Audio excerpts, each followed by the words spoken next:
I'm Frank Sayles Jr., reporting for the Tifton Grapevine.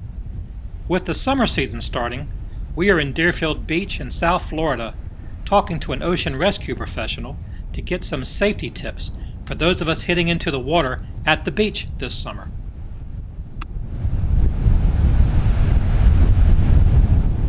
My name is Mike Brown, captain of Deerfield Beach Ocean Rescue. Okay.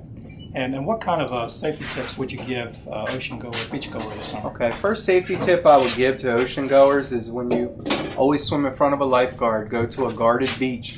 When you arrive at the beach, always check with the lifeguard stand. We usually fly a flag system, which is a universal international system. Each flag color identifies water conditions. A green flag would be calm conditions. A yellow flag would be a medium hazard, possible rip currents. Red flag would be a high hazard, that's very large waves and such. If you ever see the lifeguards flying, the top flag may be green and you may see a purple flag below. The purple flag represents any type of sea pest, which could be jellyfish, Portuguese man-o-war here in Florida, sea lice, things like that. If you ever see a double red flag, that means absolutely no swimming. We would fly double red flag for lightning, which, electrocution and such. And a double red flag, let's say, if the conditions are hurricane such, we'll keep people out of the water. Okay. So, and as regards to after you identify the flag system, a lot of agencies also have an information board where we would write, of course, the tides, the temperature, but we'd also write the water conditions. If you ever saw rip current, then you know that it's serious. And probably 98% of water rescues here are based on rip currents. And if you look at this diagram here, it's a very good diagram of a rip current. Basically, to identify a rip current, you can see churned up water, foam water, any type of debris, anything that's getting sucked out. When you get onshore winds, you have all this water pushing forward, and the water needs to go out somewhere. So it forms these almost underwater currents. Sometimes it actually digs through a sandbar in which the current goes straight out. And a lot of times people will be caught in this rip current, and the easiest way in, they think, is going straight in. So they'll begin to swim against the current and they're not making any progress. Eventually they'll get tired, they'll be in distress. What we tell people as a tip is if you ever feel yourself caught in a rip current, we ask you to first of all relax. After you relax, swim parallel to shore, either to the left or to the right. Usually when you swim a couple yards, you're out of the rip current's grasp and you're able to come in.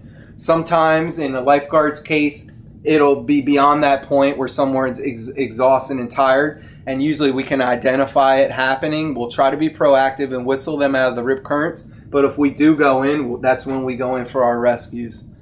So, Okay. As you can see down here, don't fight the current, swim out of the current to shore. If you can't escape, float or tread water. If you need help, call or wave for assistance, and that's the best advice we can get, because a lot of people will begin to panic and they'll begin to struggle, and you're only going to make yourself more tired. So, try to swim out of it, and if you're not able to, float. If you need help, wave your arms. And that's why we always tell people, please swim in front of a lifeguard. They're very serious, these last 2 years. We've had a lot more rescues than usual, and the rip currents are the number one, a lot of times the cause of that. Is that primarily during windy conditions? During any type of onshore. Here, of course, we're on the East Coast. Strong easterly winds will have rip currents, sometimes even with a northeast and southeast wind. There's usually a drift going towards that direction, so they're not as bad or prevalent. But the straight east winds, anything over 10, 15 knots, that's when you start getting the rip currents forming. So. And also with the high winds, you have more chance of jellyfish and man-o-war? Yes. Especially, the man-o-war, because they're a blue bubble that kind of floats on the surface. So that kind of acts like a sail and they get blown right in. So yeah, that anytime we have the easterly winds, you'll a lot of times see a purple flag flown under our wave conditions.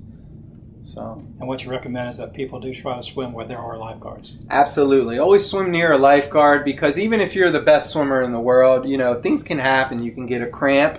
The water in the ocean is an uncontrolled environment, such as a pool, where different hazardous areas. The ocean, it's Mother Nature. You can't predict what is going to happen. So it's always good to be supervised. They always say, even lifeguards, when we swim or we go on a training trip, training expedition where we're going out far, it's always good to have a buddy system. You know, you don't want to go out there by yourself because things can happen at any time. So Brown reminds us to always be aware of water conditions at the beach and try to swim where a lifeguard is available. Have a great summer. This is Frank Sayles Jr. reporting for the Tifton Grapevine.